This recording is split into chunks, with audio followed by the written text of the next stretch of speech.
Hello everyone, Victor here with JMAZ Lighting, back again with another video. In today's video, we're going to be going over the famous battery-powered AERO series. This is the AERO Spot 60. As you very well know, this series also includes a wash and a beam version. But in today's video, we're going to be taking a deep dive into the AERO Spot 60.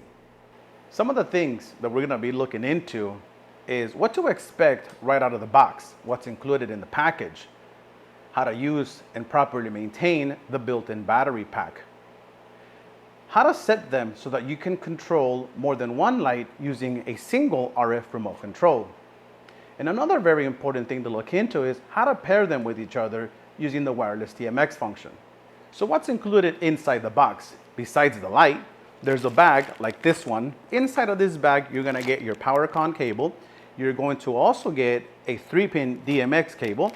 You're also going to get a safety cable just in case you want to hang it off a truss. Another thing that's included in the bag is the RF remote control. Aside from that, you're also going to get a pair of clamps. Each light uses 2. And most importantly, you're going to get a product manual.